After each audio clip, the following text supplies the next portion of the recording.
The opening event of LSE Resist, and an especially warm welcome if you're new to the school as a visitor, a student, or a colleague.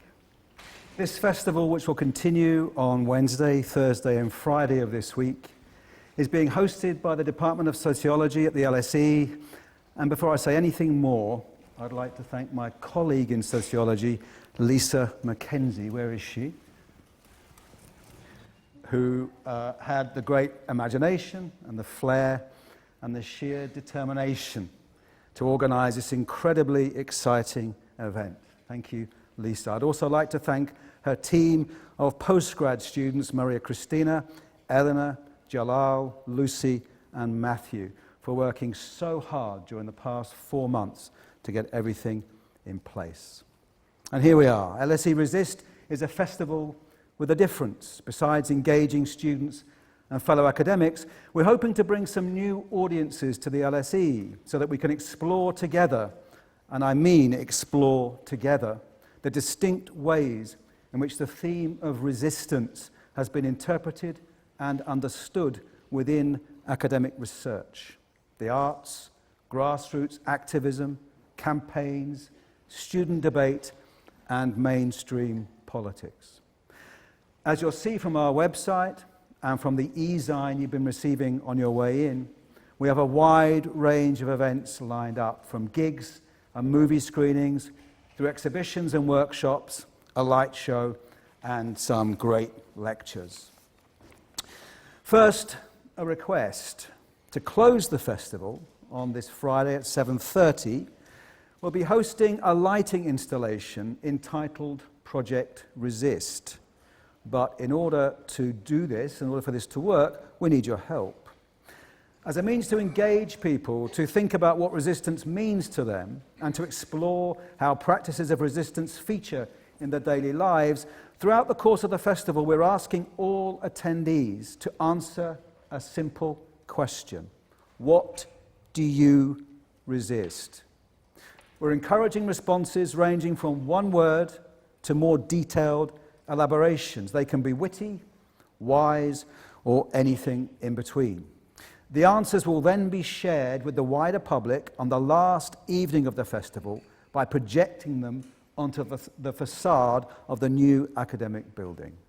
Let us know your answers by tweeting at LSE Sociology using the hashtag LSE Resist, or by filling in the response cards that you've been given.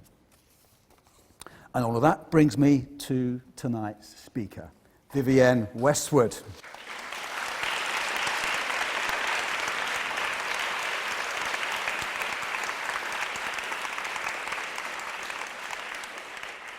Although she needs no introduction, I'm going to say something anyway. She's known to us, well known to us, as a hugely influential, iconic fashion designer. Hailing from Cheshire and moving to London in the late 1950s, she was an outstanding messianic figure in the punk movement.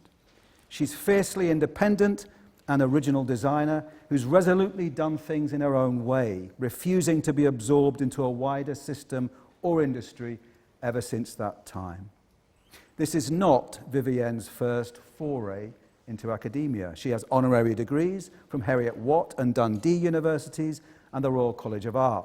She also holds a fellowship from our neighbours across the Strand, King's College, and designed their academic robes in 2008.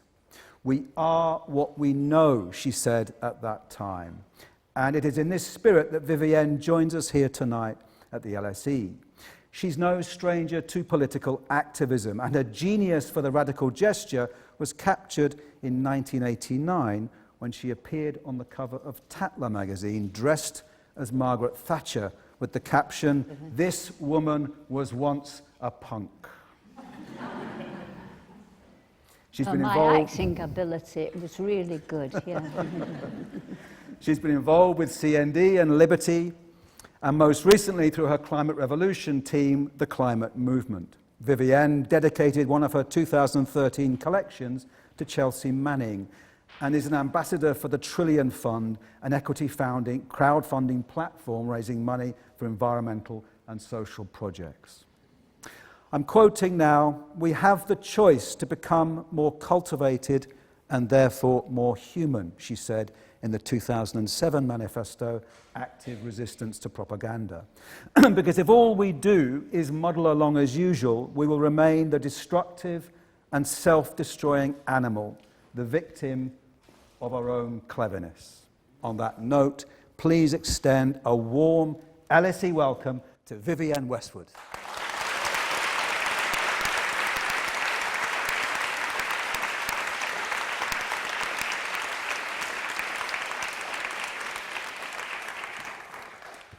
Thank you. I asked for a chair because I don't want to talk at you. I want to tell you my ideas. And when we come to the question and answer thing, I would actually like comments as well. And what I'm doing here is I'm trying to do something here, which I will reveal to you, but I'll tell you now that it is to try to give you a sense of empowerment, and physically to make you more empowered than you are now.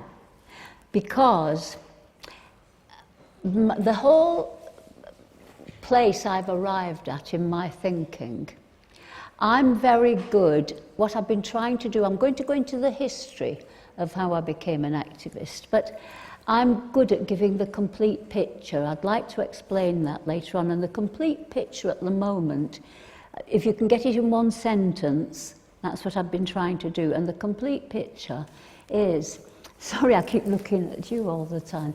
Anyway, sorry.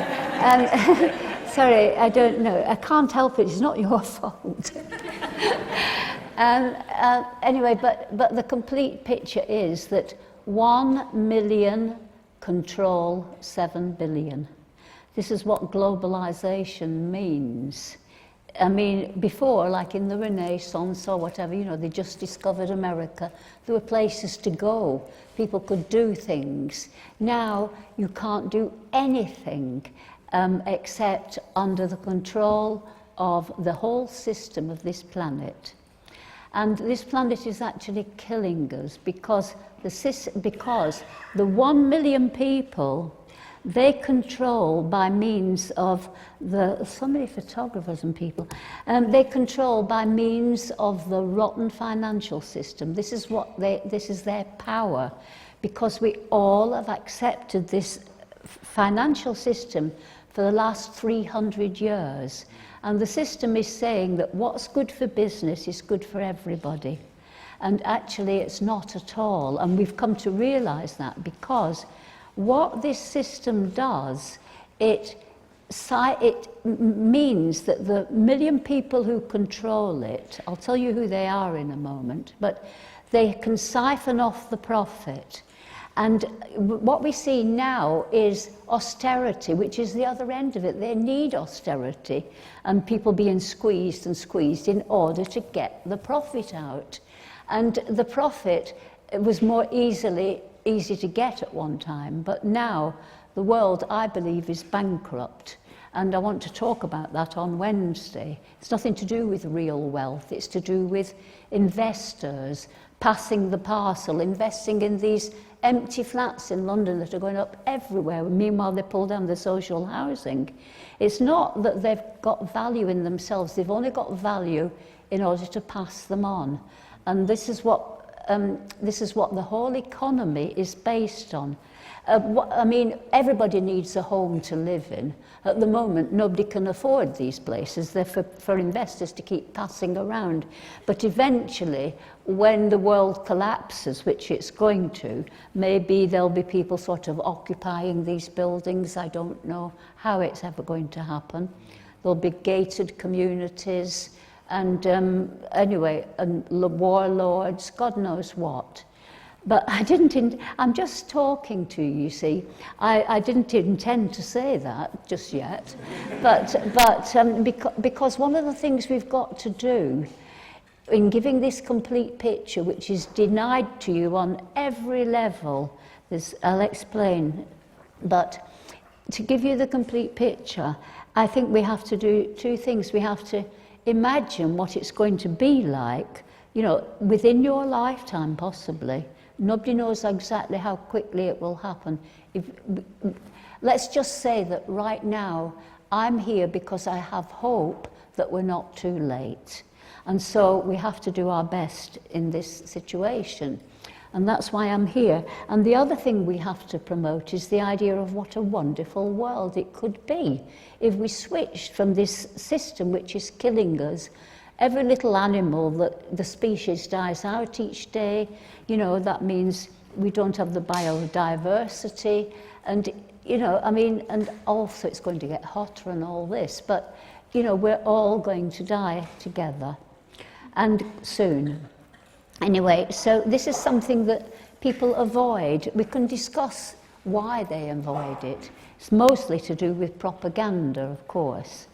But anyway, so who the people are that control this system? The best thing, I'm going to go right back to being an activist when I started in a little while, but the best thing I ever did along the way was to do this map, this red and green map. I think you probably had a copy on your seats. We do put them on the seats sometimes. Did you have a copy on the seats or not? Yeah. Okay, that's great because, and also you can get it off my website. But if you draw a line level with Paris, when you get runaway climate change, we don't know whether we've got it yet because it all goes into the pipeline. And then at one point, all the methane kicks in, the biodiversity can no longer balance anything out, and you get what's called runaway climate change. That's the end of our world as we know it, this beautiful creation in the middle of vast, you know, endlessness. It might be the only one, you know, and we are amazing people and whatever. But this map, above, if you draw a line level with Paris, above that will still be habitable once it goes past the tipping point, which people say could be 2 degrees, but we don't know exactly when it is.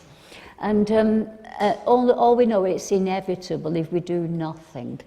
And below that line, anyway, it's uninhabitable below it, and supposedly the quarter of the world that's left is supposedly habitable.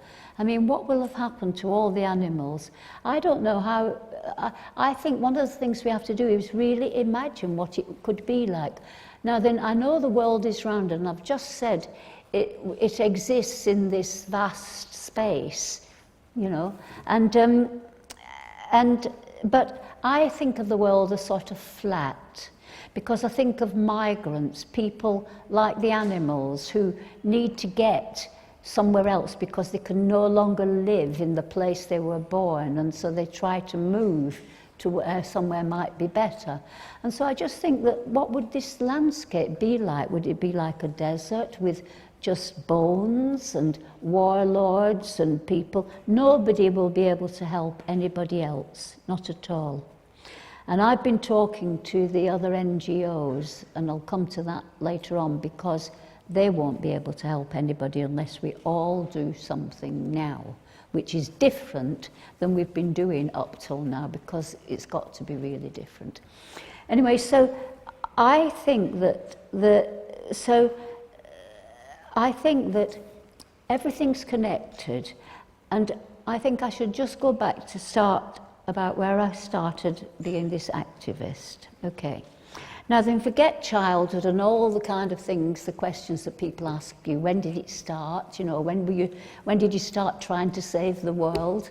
You know, I mean, but what specifically happened with me is, some years ago, it must be 10, I can't remember, I thought to myself, you know, thinking about punk, and I thought, what would I tell young people today?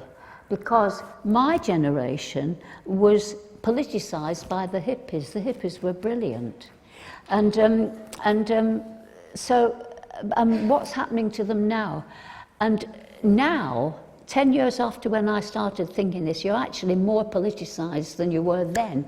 Then it was still somehow or other, still the feeling of the 80s of kids trying to get rich, and I don't know, they'd lost it. Nobody was interested in politics. So what I did is I did a website, and it was called Active Resistance, and I mention this because you've got your thing now, Active Resistance to Propaganda. And the reason I called it that is because sorry, it's okay. Is she going? Bye, Cynthia. Is she not well? She's fine. No, Is she not very well? Sorry? Anyway, I can't hear, but I hope she's... She gave Andrew a seat. Okay. She gave? Andrew a seat. Oh, okay. All right. Oh, sorry. Yeah. Okay. Because she always goes home early. I never know where she is. Okay. But that's not true, because Cynthia is my colleague, and she is sometimes working till 10 o'clock at night with all the other NGOs talking about, well, I'll have to find out, but yeah. But she's really, that is her job, linking with all the other NGOs, and she's at it all the time, so there we are. Right, now then, so what back to the active resistance to propaganda. I remembered something I'd read in one of Aldous Huxley's essays, and he said the world suffers from three evils. Nationalistic idolatry, which has taken the place of religion. We could discuss that, but I'll just leave you to work that out for yourself at the moment, because the other thing, he said, is organised lying, which we know all about. And the third thing, nationalist idolatry, it's like even the Arabs, you know, their religion has become like a nationalism. I know it's over a race rather than a country, but it's still this Arab nationalism, that's one thing. And then to say nothing of American nationalism, which has taken the place of religion. For example, on every American stamp it says, USA forever. On every stamp, forever and ever. And it's like they have the torch of freedom and liberty, therefore they have the right to fuck up the rest of the world. You know, I mean, so, you know, but this is what we mean by nationalistic idolatry that's taken the place of religion. And, you know, just pressing a button and everybody reflexes. Anyway, and the third thing was non-stop distraction. And he said that is the greatest of the three evils. And I absolutely agree with him. And I just thought to myself, right, those are the three constituents of propaganda. That's what I want to tell young people today.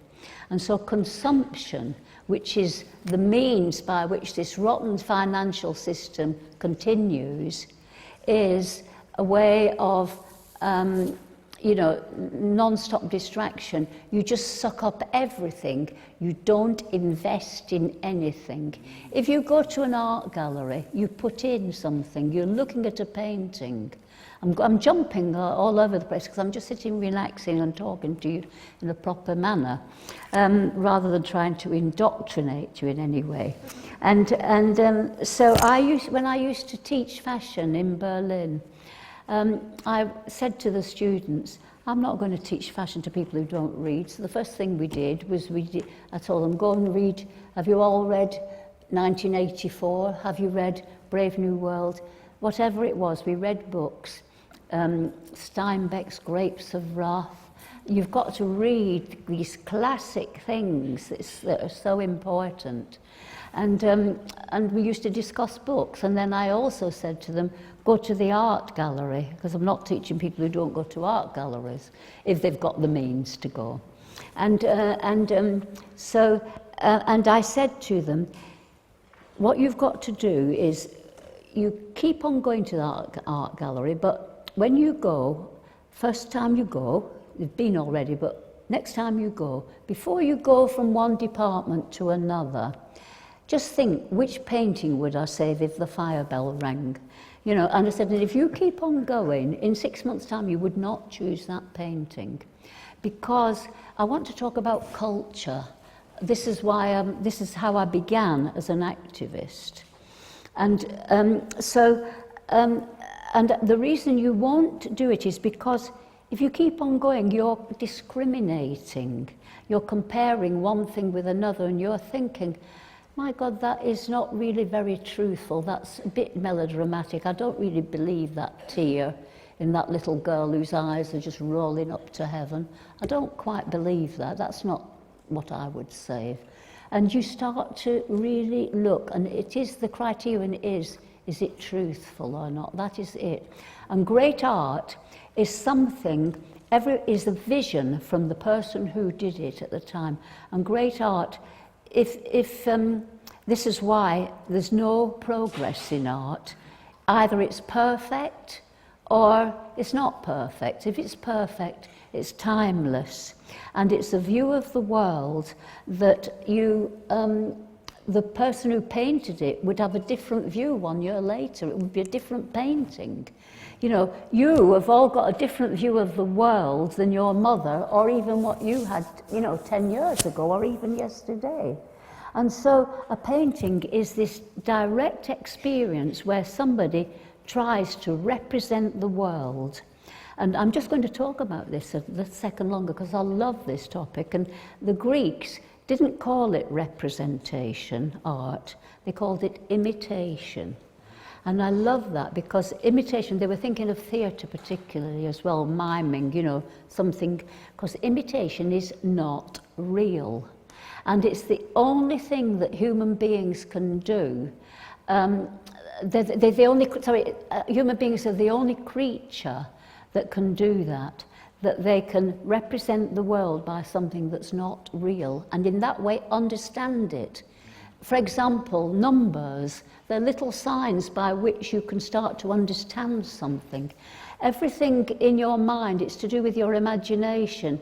You might read something and you think, I don't really understand that, but you keep it there because you know it's important. One day you read something else and you think, now I know. And human beings, these little, whatever they are, electrical impulses or whatever, we can represent the world by something that's not real. And that's why I'm so interested in art. Of course, I'm a reader, but reading is to do with words. It's more indirect. Painting is incredible because it's direct experience and whatever else. So is music, but of a different kind and whatever. I'm really just letting whatever comes into my mind come out now rather than working towards a point. But my task in life is to try to understand the world. I've had the most wonderful life.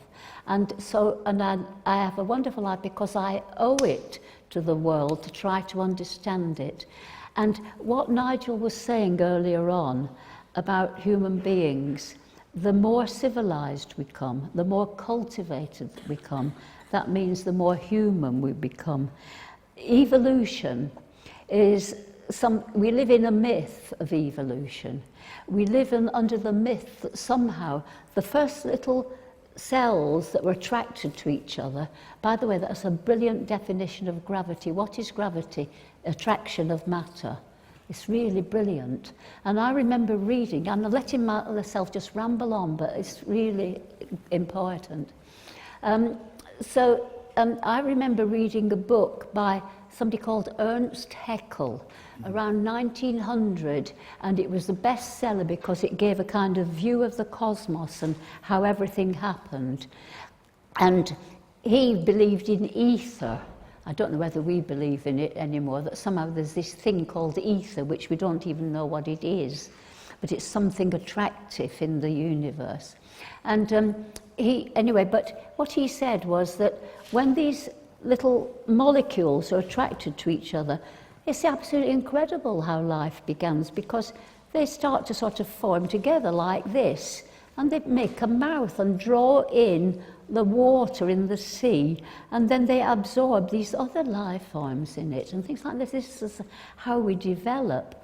But the myth we live under is that somehow the whole of evolution is designed to create us. we are the final product and we are this wonderful thing and everything was made for our use and here we are in the world, and it's not true. But literally, it may be that we are the end of evolution because we might succeed in destroying the whole world. But I do believe that human beings can evolve into things that are even more wonderful and more human. The more human we become, the more good we are. And my idea of God, what am I getting into now? But my idea of God is I don't believe in anything tangible, but it is a model of our perfection, that we actually can become divine, we can become more wonderful than we are. And so I just think it's great, and we created him in our image or vice versa, and that's how I sort of see what I just think human beings are divine if they have the potential to be that. Right, now then there's ever so many things I could talk about, but I'm just going to try and go back now to when I was started doing this activism. And I'll be quick because I want to really try to get across what we're trying to do here tonight. And so I started with this active resistance to propaganda, and I wrote a little booklet called Active Resistance to Propaganda, and I called it AR, and I made a badge, Active Resistance AR, and it was a story of how to find art. And I went round 18 colleges in the end. This is why Nigel mentioned I got these honorary degrees, but I refuse ever so many honorary degrees because I just think I should be able to go there, and why do I need to receive all these honorary degrees? I've forgotten half of them, I must say.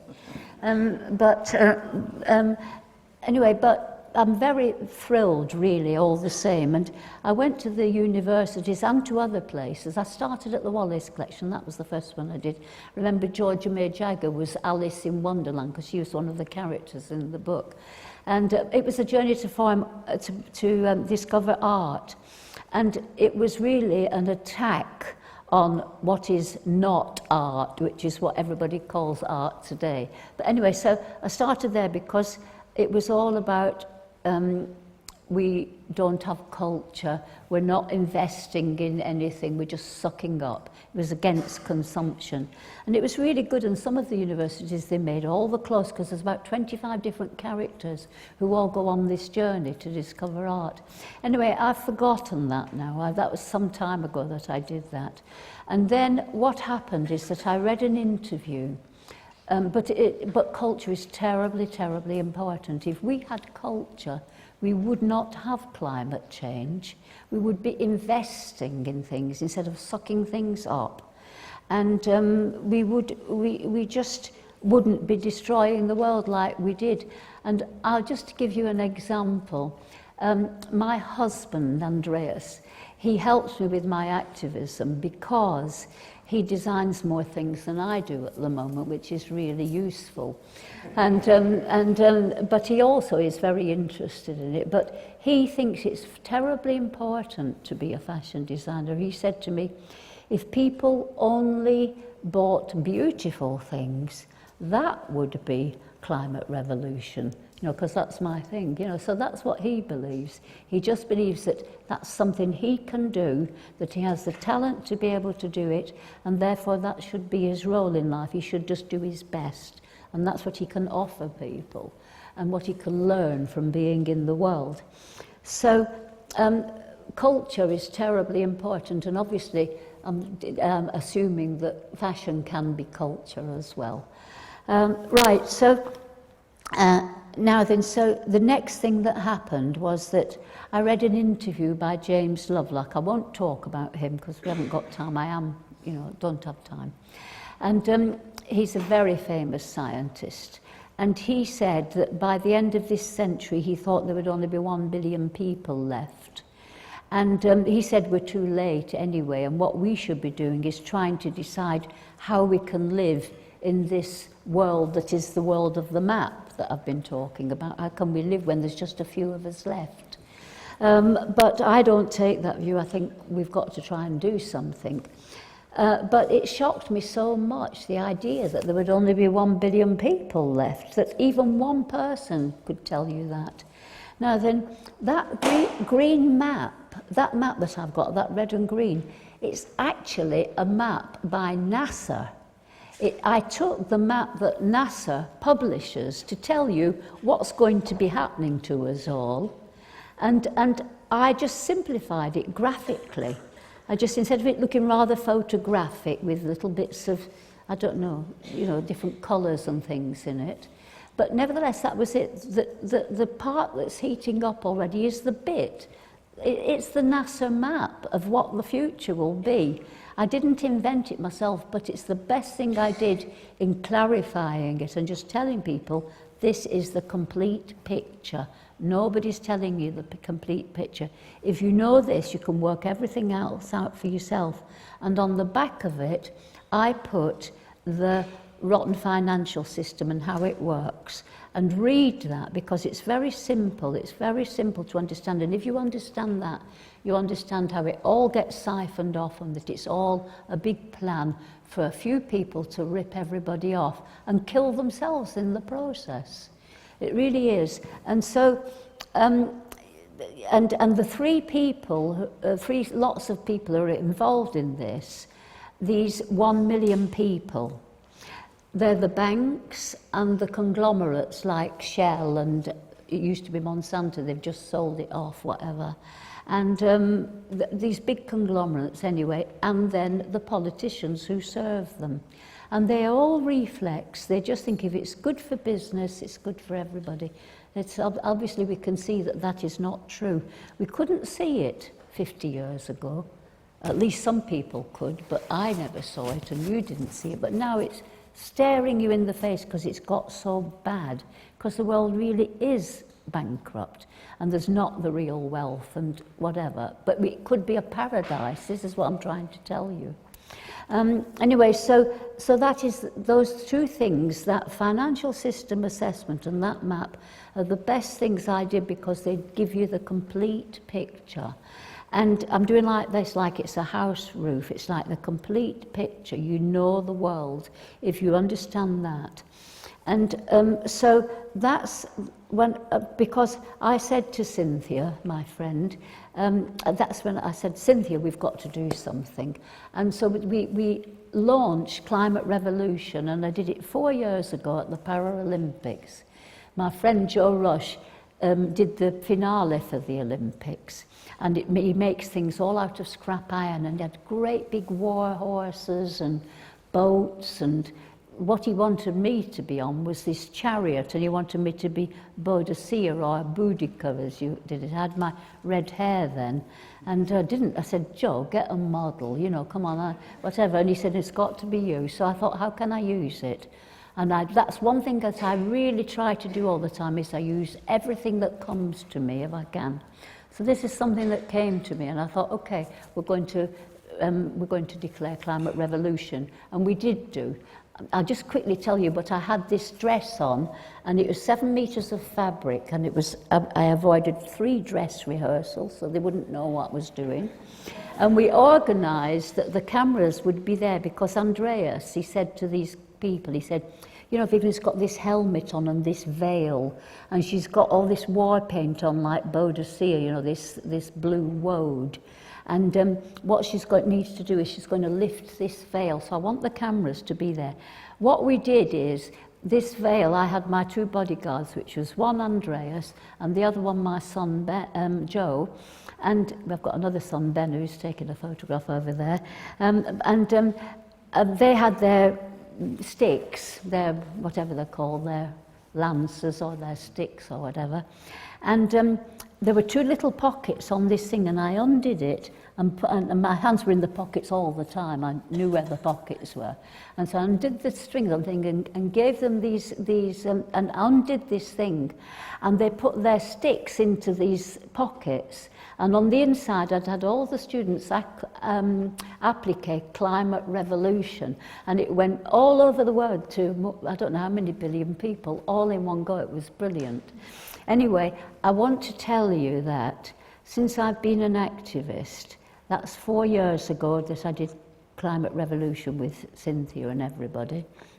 And since then, not one person in these million people in power has done one thing to help the green economy or to stop climate revolution, not one.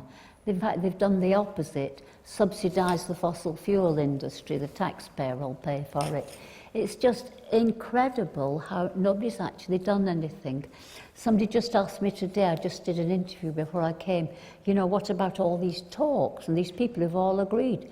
Let them agree as much as they like. As soon as they do one thing, we'll know that the talks have been of purpose in some kind. I mean, and so, what I'm here for today, now then maybe I've gone through a bit of this history. I've talked about how, what I really need to mention as well, because it'll crop up in a little while, is that I saw my job, with the 6 of us now working in climate revolution within my company, the rest of them are doing fashion.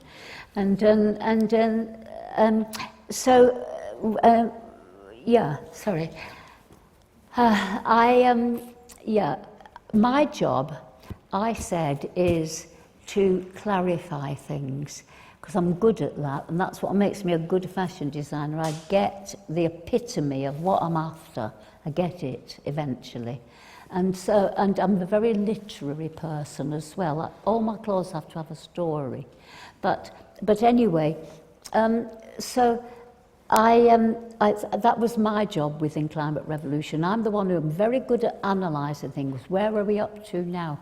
What is going on in the outside world? Let's try and sum it up, you know, in a sentence. That's what I've been trying to do. And Cynthia's job, the other job that we wanted to do, was let's link with all the other NGOs, because I've just been saying about how we don't have any power and everything is run by these million people. And at the same time, there are thousands of NGOs who are all doing the work of governments, Oxfam, everybody, you know, helping people. And you know, the bird watchers. And what I want to say to them right now is, if you don't do something political at the moment, then there's not much. Well, there is point. It's good to save the birds, but there won't be any birds left to save soon, and you won't be in a position to do anything. Nobody will be able to help each other. So we've got to take a more political view of everything we say. Has got to be more political, not just, you know, whatever. And not just the need for something. It's got to be said, you know, the government aren't doing things, and it's got to be done. So that was her job, because we said we want to go on everybody else's demonstrations. We all want to speak with the same voice. We want to help each other, rather than everybody, you know, the trade unions, the bird watchers, you know, they're all got their own agenda, and we've got to link. And I want to say something about Intellectuals Unite, but I'll leave that on one side for a minute. Right back to where we are now, 1 million people control 7 billion. I think that's just so important. And if the NGOs, every time they give a talk on fracking, or what Greenpeace are particularly sort of homed in at the moment, of course they're doing all these other things. They're trying to get, you know, farmers they're trying to get governments not to buy soybeans that are made once you cut the forest down, that you get them from somewhere that's not cutting the forest down, and all these things. They're really trying on all kinds of levels, and all their stunts as well. But one particular thing that they're trying to do at the moment is to stop, or to ask the cultural institutions, the British Museum and the other museums, to not accept sponsorship from Shell, because Shell is just hijacked culture to give themselves credibility. And that's really bad. You know, it's better to even close the museum than accept, in my opinion, than accept that money, because people already believe that somehow there's nothing wrong with, you know, what's good for business is good for people, and they all believe this stuff. And so that's an important thing. And they can easily start off by saying, you know, 1 million people control 7 billion. And I spoke to John Sovan the other day, who's the head of Greenpeace, a fantastic man, and he's giving talks all over the place. And I just said, why don't you just start with that, because everything's connected. I hope he gets back to me that he will. But the way I see this 1 million people that control 7 billion is, I call them the anti-people. I've told you who they are, the banks, the conglomerates and the governments who serve them, and they just reflex, they don't think. That's why I formed Intellectuals Unite, because we have to people who think taking control over this country, not people who just reflex. And I call them the anti-people because they're really against people. As soon as you're pro-business the way it's got today, then you're anti-people, you know, you're for austerity and you're for the siphoning off. You've got to be, because that's the system, that's how it works. And it's shocking and awful. And the trouble is that, and so what I want Theresa May to stop being one of the anti-people and to be one of the people, to work in the interests of people, not what they're doing at the moment, which is anti-people. And I know it's a long shot, but I've just said not one in 4 years has done anything. It would be so easy to do it. She's only got to stop doing what she's doing to start with, which is don't finance the fossil fuels. Don't, you know, we pay a big subsidy to the fossil fuels. We pay 30 billion to the fossil fuel companies in this country, and they do give 1 billion for the what's it called, green energy people. Anyway, and so they're subsidising Hinkley Point and everything, you know, to just keep these industries going. And another thing that is subsidised, I don't know to what extent our country subsidises the fishing industry, but if they stop subsidising, I'm just telling you about this, if they stopped subsidising it, then the oceans would be able to replenish. If they continue to subsidise it, the only reason that they need to subsidise it is that those great big trawlers and whatever they're called, with all their nets, you know, they're so many miles long, and all their suction hoovers and whatever they've got, and they cost billions of pounds, these things. And if they didn't have that equipment, they would not be able to get the rest of the fish that are left. There aren't many. There's not even 1% that there were 100 years ago. I might be wrong. There might be 3%. I'm really not sure. But it's like, if they don't stop doing it, there won't be any fish left in the sea in 20, 30 years anyway. So why can't they stop doing it now, and we'll have to go to line fishing and eat less fish? It's true. But the point about that is that it's not only the question of having fish, it's a question of what the ocean does, and the fish are part of this whole thing. And so I used to think that, and I spoke to Sea Shepherd, Paul Watson. He's one of the most brilliant people. He started Greenpeace at the same time as he was one of the founders of Greenpeace. But then he's so desperate, he gets between the harpoon and the whale all the time, and he just won't accept any sort of, I don't know, he's just so extreme, but he's amazing. And he's just done so much. Anyway, whatever. Paul Watson, he's really clever. And so he told me all this information. And I used to think that the whales, what did I used to think? I can't remember, wait a minute. Anyway, the thing is, it's a cycle. And I used to think that big fish ate little fish, and it was as simple as that. And the whales eat the plankton, and other fish eat the plankton, and then bigger fish eat those little fish and whatever. But it's not, it's a complete cycle, and it's the whale's shit that actually feeds the plankton. And the fact that the whales go so deep down the bottom of the ocean means that it stirs up all the oxygen and everything in the water. They're the most important creatures, but none of them are the most important. They all work together. And the ocean gives us 50% of our oxygen, and maybe it's capable of giving us 80%, but at the moment it's being, it's being killed, it's being made dead. And so when we started this activism, before I even did the climate revolution, I said to Cynthia, we'd talk to people. We're actually thinking of making a TV programme at one point, but then I said, no, there isn't time, we've just got to get on, and we haven't got time to make this TV programme. And so, where was I? Sorry. What did I say? Oh, yeah. And so during the course of trying to make this TV programme, we met this amazing NGO, which is Cool Earth.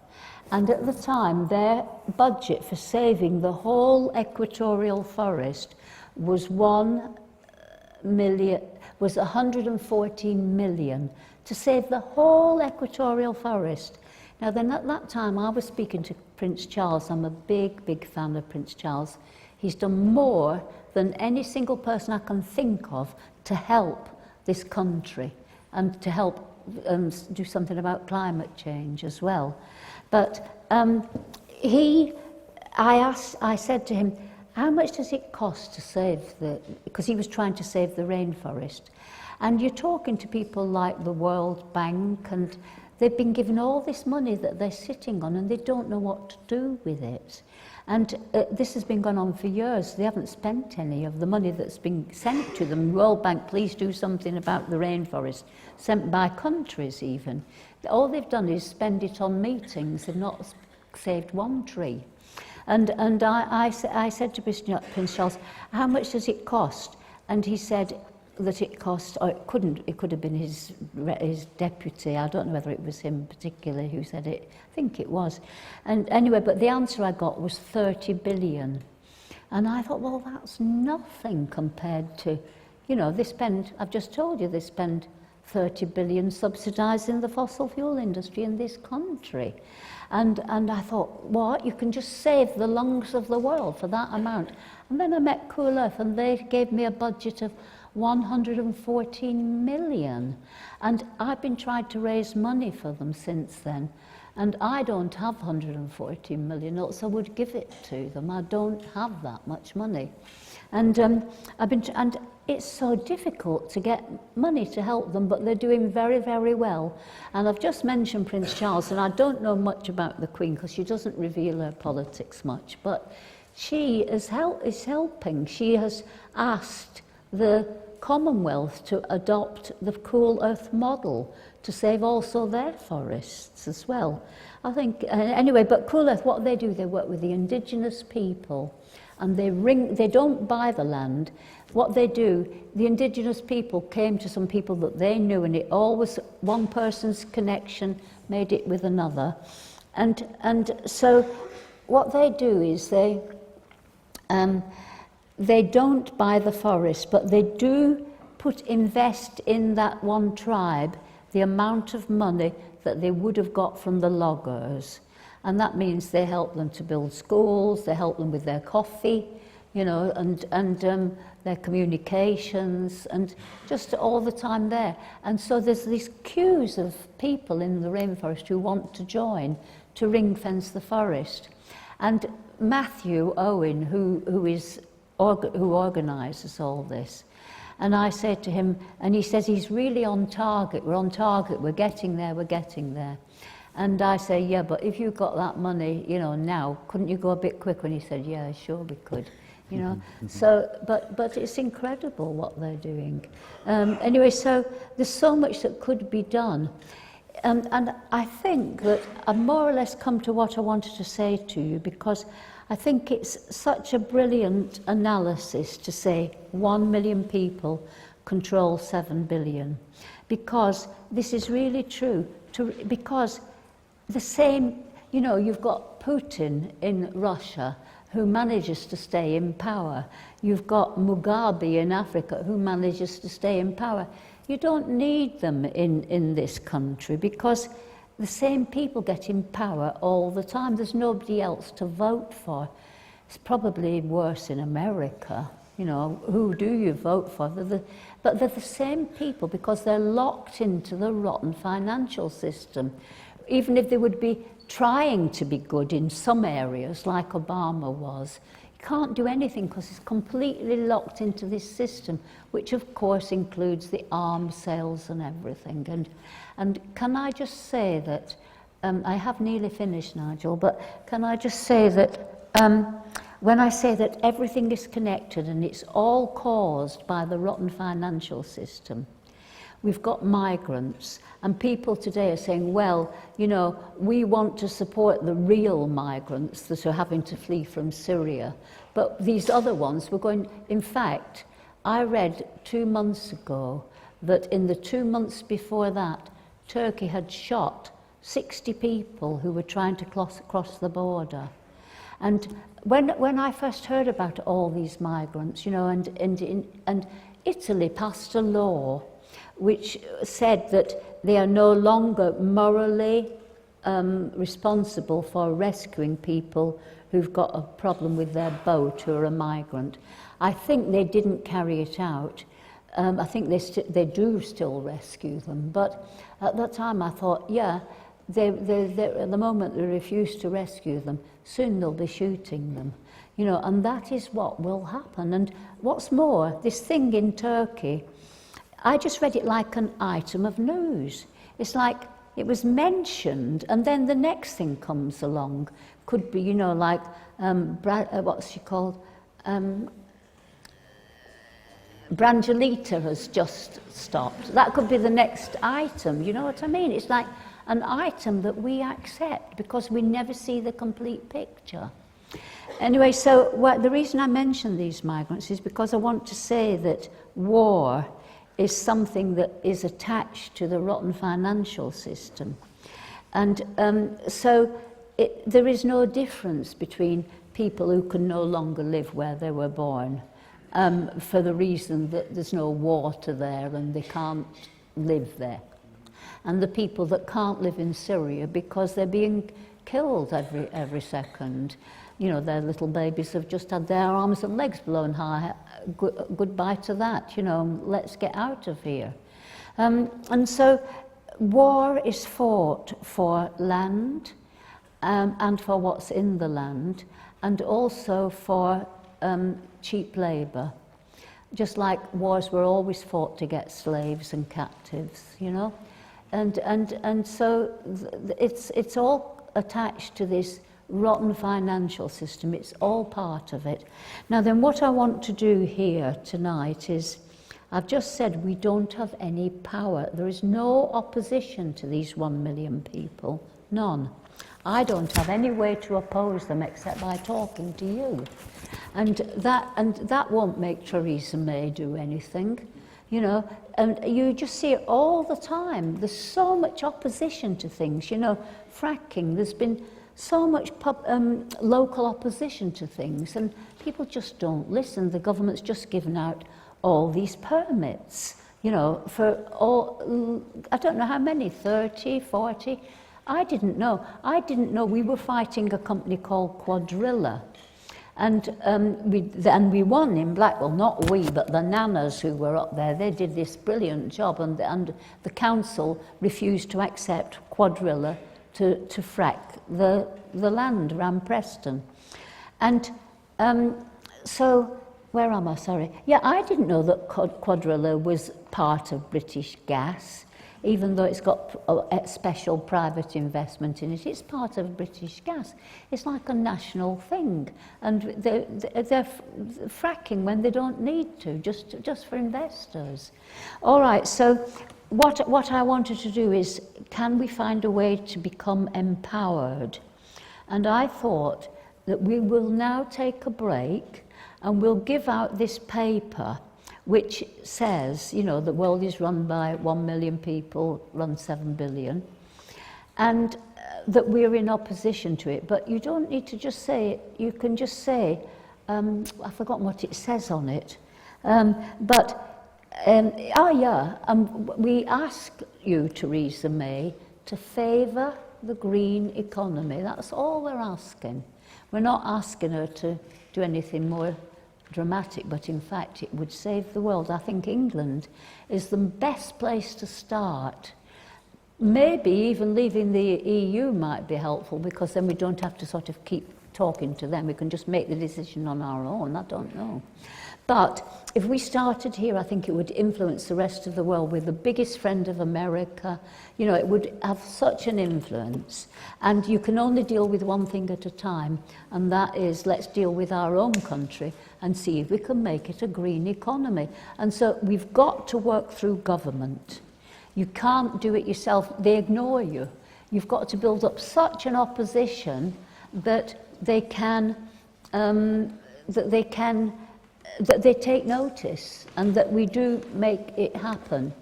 And so we're going to take a break, and then after, I just want to talk a little bit, for a minute or two, about Intellectuals Unite. And then I think we're into the question time. And so when you get, for the moment now, while we take this break, have a thought, because on that paper, you could put your own comment if you want, and you might have time to think of it by the time everybody's signed. You might just have time to write something. It doesn't really matter what it was, but my thing would be, what can you do, Theresa, to just start this whole thing? And you start it by, first of all, don't subsidise the fossil fuel industry. That would be my suggestion. But you might have another suggestion, something you particularly think is awful, and that you could just think of, or you don't write anything, because I'm going to tell her, this is what you could do, Theresa. And on behalf of all these people, I suggest that you do it. But you've got time to write your own comment if you can think of something. It would be very good. All right, so what we've got on the back of that paper, there are supposed to be 400 people here. And so we've got, the first paper says 1 over 400. The next paper says 2 over 400. And if I can take them all in a box with 400 people and everybody signed it, that would be absolutely great. But of course, if you don't want to sign it, just put a line through it, and we'll put that in the box as well, so as you can see that there are 1 or 2 people in here with a death wish. Okay? Okay. So anyway, so let's go ahead with this. Okay. And then tell me when you think I should just tell them, because I didn't tell them about Intellectuals Unite, and I think that's important. Take our break. Thank you very much, Vivienne. That was wonderful.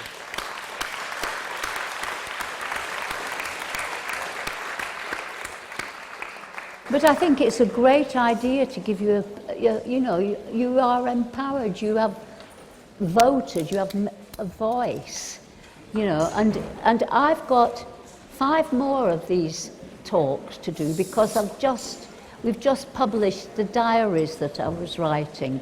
And so in order to sell this book, I agreed the publisher could organise, 5 venues for me to talk at, and festivals and whatever. And so I'm going to talk about this when I do, and try and get people to sign so that we become more and more. And with Intellectuals Unite, we've also got a window where we're going to be able to go right onto the internet with this stuff as well. So, because we're forming this group, Intellectuals Unite. I'll wait a minute to talk about that. Yeah.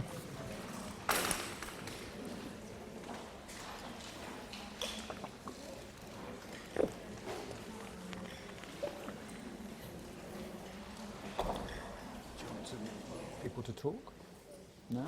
Yeah, but I'll just keep, you'll know what to do, yeah. I mean, I think when you think it's time, I'll just say about Intellectuals Unite, and then we can, whenever you think we're ready. I think they should wait a few minutes while they get these papers out of the way. While you're doing your homework, Vivienne's back here on Wednesday at 5. And that's not ticketed. That's a first come, first serve, and it's in the new academic building. So that's part 2, and there we'll have 2 other guests as well, and we'll talk more. Yeah, they're economists, a newer one as well, so you can detail about money and finance well. and all that stuff. So that's on Friday and Wednesday at 5:30, something like this. But it's all in the programme. It's going to be a lot to do with me saying that the world is bankrupt, and I want to know whether the economists support me in that, and that's why I've asked them to come. But also, I want to let them say some of the things they want to say as well. Mm-hmm. Can I ask, while I've got your attention, for Vivienne's sake, how many here are students?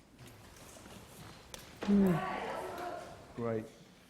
So most of your audience are students. LSE at students? least half, yeah. Mm-hmm. So you've got I don't know whether they're all going to become bankers. I doubt it, but I'm sure they won't tell us if they are. But what Vivienne said beforehand to us was she didn't really want just straight questions, a Q&A. What she'd much rather do is have a conversation with you. So this is one occasion when you're allowed to make statements rather than ask questions. Normally I would kill you as the chair if you did this, but I'm actually asking you to. Not long statements. I'll put a timer on you. Once the sand goes through the egg timer, then I'll shut you up. But if you've got something to say in response to Vivienne, your own idea of resist, reaction to things she said, it doesn't have to be a question. In fact, I think you'd rather there weren't questions, just pumping away. It's up to you, you know. I mean, not putting any onus or burden on anybody to do whatever they want. But if people do want to add, you know, their thoughts about what we can do and what we can say, that would be really good. But so there are some hands, I'll just talk about Intellectuals Unite, shall I? Yeah, because there's quite a few hands though, so there's plenty of people that want to speak. If you want okay. Well, I'll only be a minute. Just let me say about Intellectuals Unite, and then I've finished. I'll collect speakers. So just don't worry about. Put your hands down for a minute, please. I just want to just say this one thing. As an activist, other activists always say, we don't want to preach to the choir. How do we get through to the people that don't understand, you know, the danger we're in? How do we get through to those people? And I say, I don't care. What we've got to do is we've got to do what I was saying. We've got to keep clarifying it, and we've got to talk to people who are, you know, we've got to help people who already agree with us, you know, to be even more clear about how we attack the point of weakness and how where, you know, what is our target. And I tell you that I think it's so important that I have analysed the target is the rotten financial system. You know, and so the question about the banks, you know, you can be a banker in a green economy. We need banks anyway, you know, but you should be trying to work out, you know, how you've been indoctrinated through propaganda into reflexing what money's all about. It's not even real money. It's just, when on Wednesday I'll give you examples of how the Chinese are bankrupt and whatever. They don't have real money. They've just got sellers of dollars they'll never live to be able to use. But anyway, so what I did, I had this idea, first of all, Intellectuals Unite, I don't have time to tell you how I got the idea, but I just thought if you speak to the intellectuals, it'll get through to everybody else anyway. And who are the intellectuals?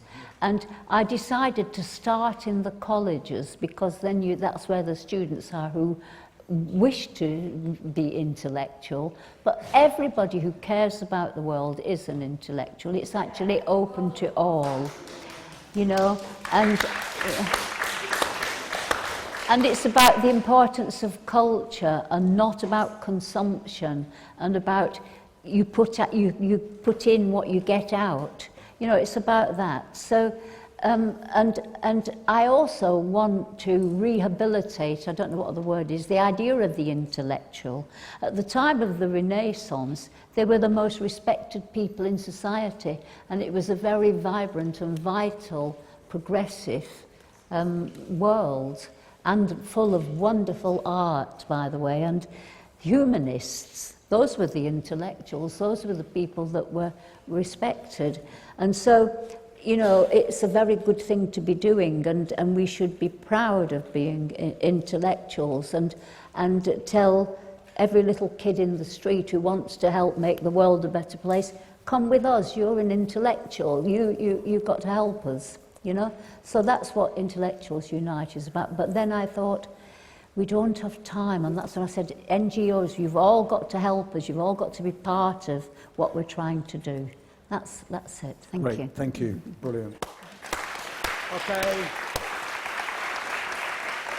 I think the LSE is quite strict about time, so we've got until 9 o'clock, so we've got about 17 minutes to go around. I'm going to collect questioners, commenters, so we're going to start here in this third row. And I'm going to just try and be as fair as I can. Hi there. Just a quick comment on James Lovelock. I think his most recent articles actually suggested that there's only 20 or 30 years to go for most of us. Also, President Obama recently suggested that it's best for young people to get engaged and do something tomorrow. So I wondered if there's any specific suggestions on positive actions people can actually take tomorrow, apart from joining Intellectuals United, that could help us get there. Because otherwise we're all talking, as you said, and there's lots of meetings, but specific daily action, what would you recommend? So there are things in your everyday life that you can do. Well, I just say two things, and the first thing is save a plastic bag, anything, because as soon as you do that, you're committed. You committed yourself to trying to see the world differently and to see what you can do about it. And so it's not only the thing of doing that. I mean, I've got drawers full of plastic bags, but so whatever you decide to do. And I always say, if you're really thinking you want to try to do something, do it with a friend, because you can't do things on your own. You need help. I can't design a dress on my own. I need somebody to bounce off. I need somebody, you know. You've got to do things together. And the other thing I'm saying is that there's not much we can do because governments don't listen to you, but we have to work through government. And so what I'm saying is that my reason for being here is to try to give you the opportunity to have a voice through this bit of paper. But if we build that, I think it's something that might be able to work. But I would really like anybody from the audience to answer this question, if they could, as to what they would do to make the world a better place. Give us some ideas. At least 3 answers, 4 answers, 5 answers. Let's go around quickly as you can. So we'll start with the guy with the hat. I like your idea of art versus consumption, as in creating great pieces of artwork, even clothes, so we aren't into disposable clothes. And the power we've got in consumption. We've got the power in our pockets of what we buy and what we choose to buy. Yeah. And we can refuse to buy, and that's the power we've got. So we do have power in our pockets as consumers. right now. And Great. we should use that Good. That's fantastic. I mean, you're absolutely right. It's really, if everybody did really consider that, it would be just really effective. And you next. Give the mic. Yeah, just stand. It's easier once I've seen you, then they can see you. Hi, thank you very much for sharing your thoughts and changing the planet. My query would be, because you're an artist, and let's restrict it to a particular domain, for an artist to gain recognition, the art needs to sell. And I just wonder how do you maintain the fine balance of art and impact and obviously appeal so that some buyers there? Thank you.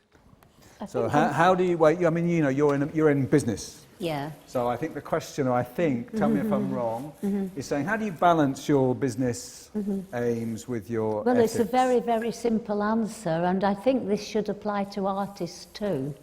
But no, it's different for somebody who's doing this pure art. I'll explain. But it's very easy. I do own my own business with my husband and my manager. And so I've never had businessmen telling me what to do. And so my criterion has always been, I've got to like it, that's all. And if people didn't want to buy it, well, then I would stop, because I have no reason to make something I don't like. I don't want to put some shit into the world. I only want to sell something that's worth buying.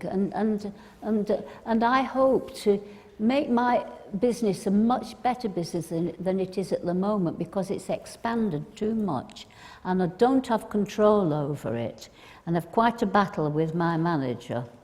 But the fight is about quality, not quantity. If I don't know what somebody's making and my name in Asia, I don't want them doing it anymore, and that's what happened. And I'm really pulling it all in, that the things I'm responsible for, the things I make, I really stand by them. That's the best I can do, and that's all I can do, We all agree.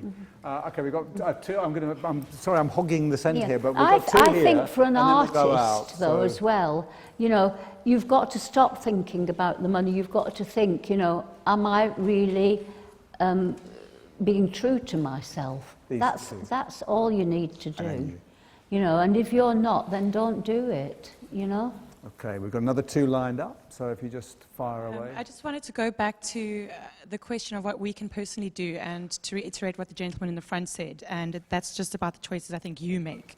I went to a talk recently about sustainability in the fashion industry, and was so pleased and happy to learn that there was legislation actually passed that demanded accountability for supply chains in the fashion industry, which have really caused havoc in many fashion houses. And ultimately, the lesson was look at the labels and figure out what the supply chain is, and make your decisions on which fashion designers you support, that way. The point was about sustainability in fashion and which labels are responsible and which aren't, and how we should make decisions about which labels to buy. I don't know. My maxim is buy less, choose well, make it last. Yeah. I think that's the most sustainable thing you could do. Yeah, okay. Okay, so Next. try and make things that are really nice, that will last a long time, that people will like for a long time. One observation that I'd make, going back to the point of how can we actually start pushing towards this notion of intellectuals unite, is that I think everyone in this room would be quite happy to say they're early adopters. They'd be very happy to pick up on anything that's discussed today and in the coming series of events to follow.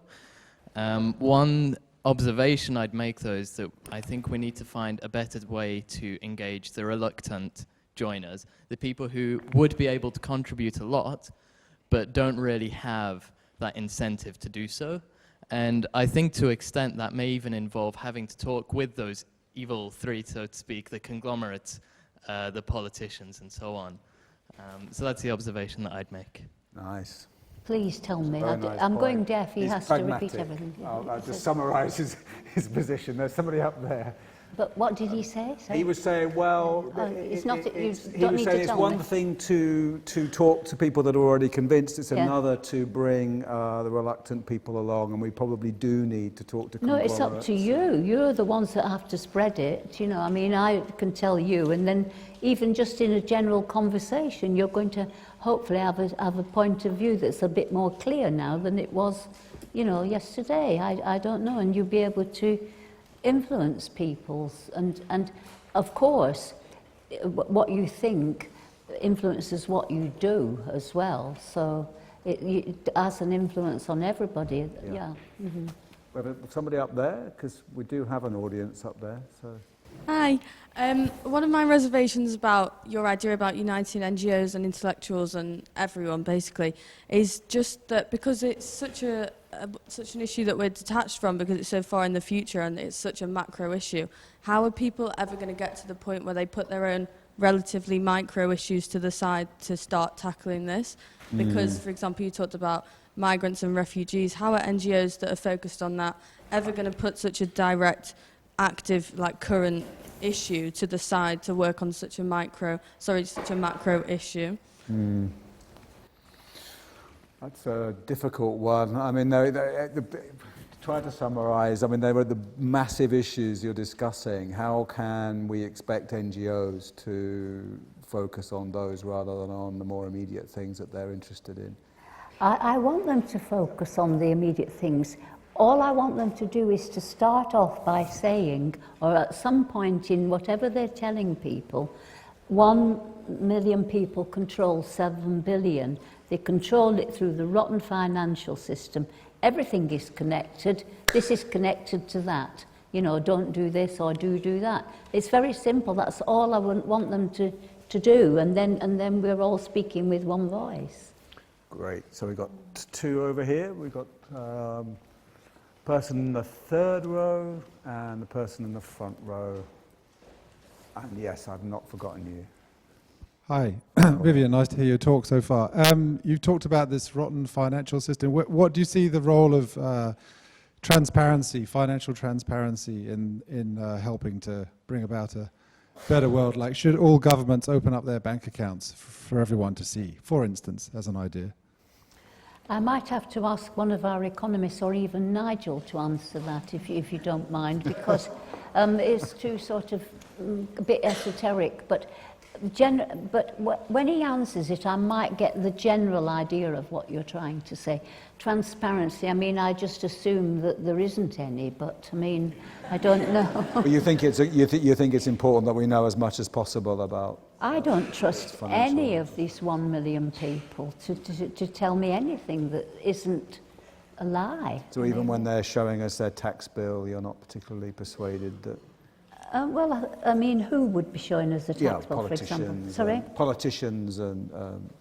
It's not just tax bill, it's what people spend. Yeah. What the government spends in general, that could be open for everyone to see. It's all what, sorry? What the government spends, what the local council spends. That could be open for everyone to see where the money's going. Well, sorry, can you answer it? Yeah, I think it's great. Yeah.